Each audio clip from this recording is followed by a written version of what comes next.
Alors, salut tout le monde, c'est Gab Morrison. Aujourd'hui, j'ai petite story time. Parce que vous avez vu le titre, je me suis fait agresser dans un studio.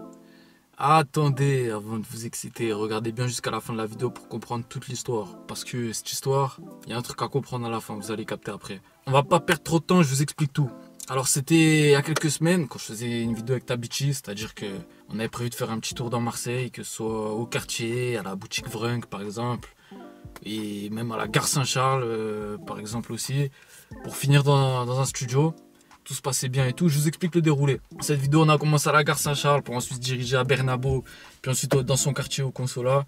Ensuite, on est allé à la boutique Vrunk, l'avant-dernier endroit de la vidéo, pour ensuite terminer dans le studio Forza Record. Et c'est là que tout se joue. C'est quand tout se passait bien, tout se passe comme prévu, Tabichi nous montre les endroits qu'il aime, etc. dans Marseille. D'ailleurs, la vidéo elle est dispo depuis hier, n'hésitez pas à aller la regarder. Arrivé à la boutique Vrunk, on était censé terminer là-bas d'ailleurs. On filme et tout, etc. On croise Marteau dans le chouf. On fait une petite vidéo par exemple, tout ça, ça se passe bien et tout. Et arrivé là-bas, il y a trois gars, ils sortent de je sais pas où. Je sais pas, ils ont l'air perdus un peu, ils ont pas l'air d'être avec Tabichi ni rien. Et c'était un peu chelou, mais je suis bon, des narvalos comme ça, ça arrive d'en croiser. Ça dure tranquille. C'est pas ça qui m'a alarmé plus que ça. On était là et tout, et le manager à Tabichi nous dit on va terminer en studio. Je dis bon, allez, ok. On va faire une dernière prise dans le studio, c'est bon. Et on commence à y aller, etc. et tout. Et il y a parmi ces trois narvalos, je vous expliquais, je vous montre à l'image, il y a deux petits rebeux et un Renault. Et les deux petits rebeux, ils nous disent ouais, vous aussi, nous on est des fans de Tabichi, je sais pas quoi et tout. Je dis ouais, chelou et tout, tu vois. Je dis au manager quand même avant de monter au studio, je dis mais c'est qui eux et tout, c'est qui ces mecs là. Et il me dit ah, c'est des mecs comme ça, ils veulent venir au studio, on les emmène. Je suis bon. Ça leur fait plaisir d'emmener des gens comme ça au hasard au studio, pourquoi pas. Et il me dit vas-y, dans la voiture vous en prenez deux et nous on prend le troisième. C'est-à-dire eux ils ont pris le Renault et nous on a pris les deux rebeux. Du coup on était dans la voiture et tout. Je vous explique, dans la voiture il y avait moi, à l'arrière c'était eux deux, mon pote, et mon autre pote il était à côté de moi. Et pendant qu'on conduisait, le gars il nous parlait de trucs trop chelous. Il me disait ouais, comment ça vous prenez pas, vous avez jamais pris de coke et tout, c'est bon la coke, ça libère et tout. Un jour j'ai pris du MDMA, mon collègue il m'a fait goûter, il me racontait des trucs comme ça. Et là je me disais ah ouais, on est tombé sur un cas, la vie de ma mère est tombée sur un cas. Et le gars il nous racontait ouais, en fait je vous explique, moi je viens de Paname, je suis là à Marseille pour faire un peu de sous, je dors dehors, etc. Je me dis ah ouais, le cassos que c'est, putain, on est obligé de se taper le cassos des services, tout ça. Et il nous dit vous dormez où à Marseille? Mon pote il a la bonne idée de répondre, on a pris un Airbnb. Déjà, bonne idée de répondre ça, c'était la vérité, mais c'était pas une bonne idée de répondre. Et le gars nous dit ah ouais, si vous voulez ce soir on fait soirée, on trouve des meufs, on ramène des ballons, je sais pas quoi et tout. Et je dis toi, y a pas de ça, déjà y a pas de ça, on n'a pas de temps, on n'a pas le temps pour ça, arrête de t'inventer des trucs, tu vas venir avec nous au studio et après tu vas repartir, je lui dis. Et j'ai quand même voulu en savoir plus, je dis tu viens de Paname, tu viens d'où à Paname? Il me dit Bobigny. J'ai dit, ah, t'es de Bobigny. Moi, j'ai dit, tu connais lui, machin et tout. Il connaît personne, le mec. J'ai dit, wesh, il sort d'où, lui? J'ai dit, des mecs de chaque quartier de Bobigny. Si t'es de Bobigny, t'en connais forcément au moins un. Et le gars, il connaissait son père. Je me suis dit, c'est sûr, c'est un genre de clochard. Ce gars-là, c'est un genre de banni, un mec de rejeté de chez lui et tout. Genre, un gars, vous voyez le genre des mecs qui traînent à la gare, par exemple. Je me suis dit, c'est sûr, c'est un gars comme ça. Un schlag. La vie de ma mère, je me suis dit ça. Je lui dis bah putain, on est dans de beaux draps. Donc voilà, il nous dit ça, il dit ouais mais en fait j'étais à Bobigny, j'habitais avec mon père, puis après je suis venu à Marseille, je dors dehors, il me racontait sa vie et tout, mais bref. Et tout au long du trajet, il nous proposait des trucs bizarres et tout. Il dit ouais, vous pensez Tabichi peut me faire jobber, et tout. Ah, parce qu'ils savent pas jobber, ça veut dire vendre de la drogue. Il me dit demande ça à Tabichi et tout. Je dis mais Tabichi, faut pas lui demander ça. Tabichi dans la musique et tout, tu vois. On va pas lui demander de te trouver un rinté pour que tu ailles jobber, ça n'a aucun sens. C'est pas bien, c'est chelou même comme demande. Et il dit ça, bref, il me prend la tête, la vie de ma mère, il me prend la tête. Tout le trajet, heureusement c'était court, hein. On arrive au studio, je vois que Tabichi à part, je suis en gros, c'est quoi ces deux guignols que t'as ramenés là, sérieux gros, je lui explique et tout, il me dit ah ouais, chaud et tout, mais il a pas l'air plus que ça dérangé. Je me dis bon, je vais en parler au manager de Tabichi, je dis hey, gros, tu te rends compte, ces mecs-là, frère, ils sont là, ils me disent, Dia Tabichi nous fait jobber et tout. Et le manager, vous savez ce qu'il me répond? Ouais, bah, dis-lui qu'il les fasse jobber alors. Je me dis, mais qu'est-ce qu'il me dit? Mais c'est n'importe quoi. Je me dis, le manager, il est aussi touché que eux, en fait. Genre, je me dis, je suis entouré de tarés. T'habitues, il s'en bat les couilles, nanana, bref. On arrive au studio, je vois des têtes que je connais, par exemple, il y a Kizzy, nanana, tout ça. Ça me fait plaisir. Je me dis, bon, tranquille, c'est carré et tout. On va au studio, nanana et tout. Le studio, je vous explique, il y a une pièce principale et un souterrain où c'est là qu'à la cabine et tout. On va là-bas et tout, on écoute un peu un extrait, etc. Tout ça, hein. Comme par hasard, les trois Mongols, ils sont là avec nous. Et à un moment, je sais pas, il me fait écouter un son et tout, et je suis là, j'écoute. Et il y a le Renoir, celui qui était pas avec nous dans la voiture. D'un coup, comme ça, il dit, coupe le son, t'habitues, coupe le son. Tu vas bien, il s'en bat les couilles, en parlant de moi. Ça m'a saoulé, c'est bon, ça m'a saoulé. Tranquille. On a mis la musique, il doit se même parler. Moi, je dis, ouais, calme-toi, frère. Comment ça, je m'en bats les couilles. J'écoute le son, nana et tout. On parle, bref, ça, les choses redescendent et tout.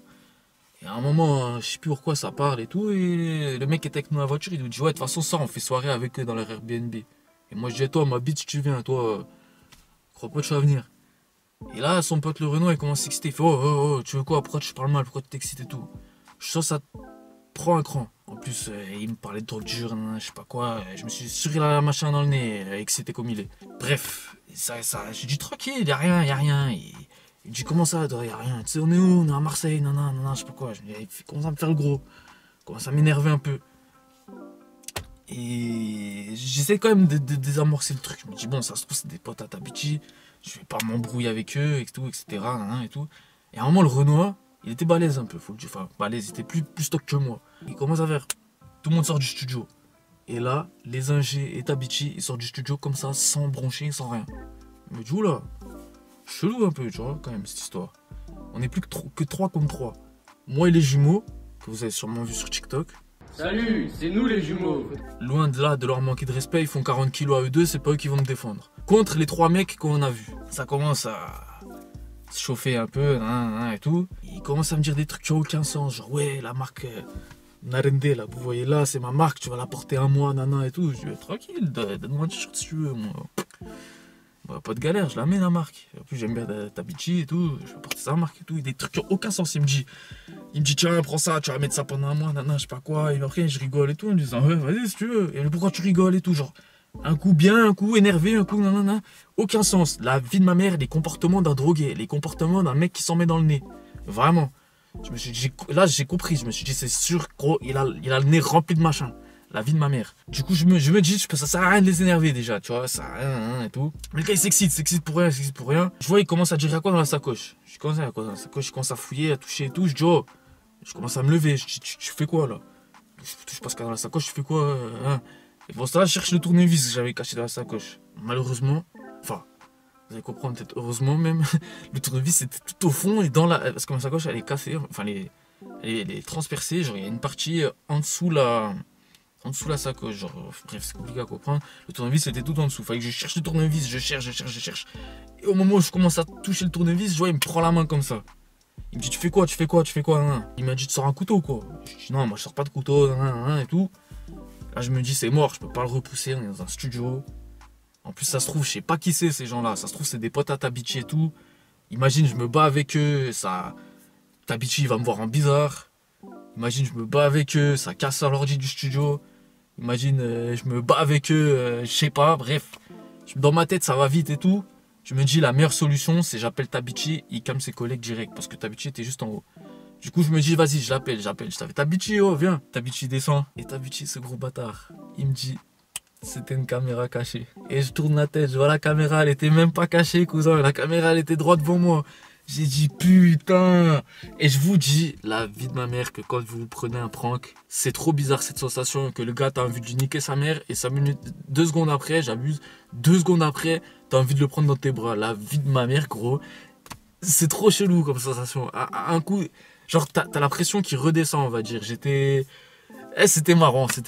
Bref, si vous voulez voir le prank, il est sur la chaîne de Sonic. Le lien est dans la description. La chaîne s'affiche ici pour tous ceux qui veulent aller regarder.